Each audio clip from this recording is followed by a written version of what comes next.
he said he was trying to take to the World Court and the United Nations would have been very effective because he would have had the full momentum of the African American freedom movement inside America, plus the freedom movement in Africa, Asia, and in the Muslim world.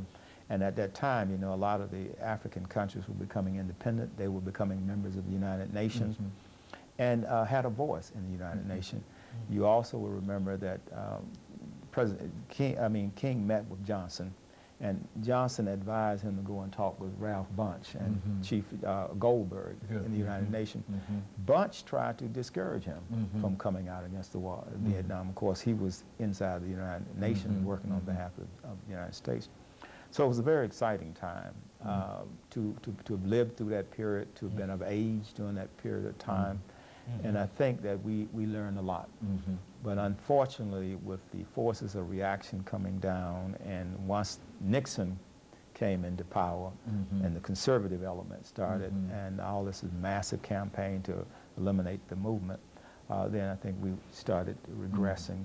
And when the 70s came in, things was just unraveling, coming apart at that time, because you didn't have these leaders. One other point I want to make real quick, and that is J. Edgar Hoover, who had started out being against Marcus Garvey. Then he developed this theory that he wanted to stop the rise of a Messiah. And so getting rid of Malcolm, getting rid of Martin Luther King was based on this mystical idea that he had of stopping the rise of a Messiah. And that's really what his obsession was with Malcolm, Martin, and Garvey. And all of these individuals represented to him the possibility of a Moses rising up in modern day Egypt.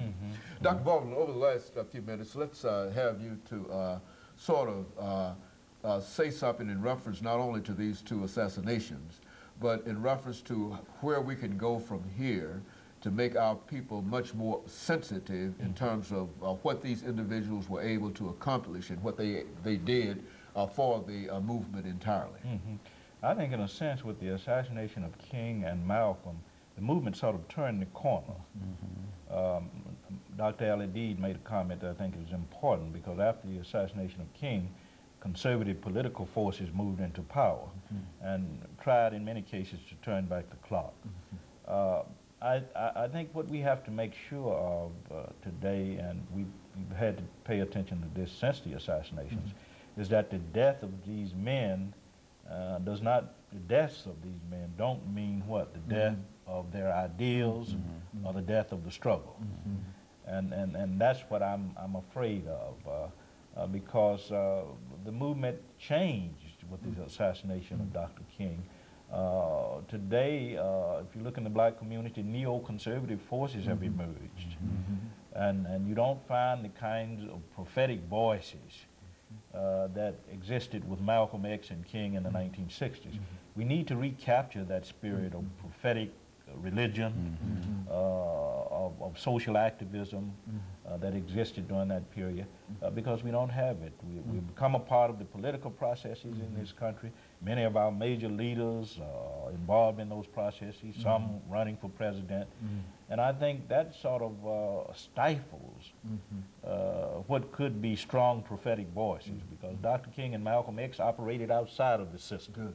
Because they felt that once they became a part of the system, they couldn't be as prophetic as they would be outside of the system. So I think we need to recapture that spirit of prophetic religion that they brought to us, that sense of the need to be involved in struggle, that culture of resistance, as one scholar calls it. And of course, I would imagine that both of you, during this last half minute that we have here, both of you would encourage individuals to become involved in the celebration of Dr. King's holiday, the birthday of Dr. King, and all of those other activities, just for the whole sake of not only remembering what has happened, but also, as the two of you, I think, have indicated, for laying the foundation so that we might be able to move forward.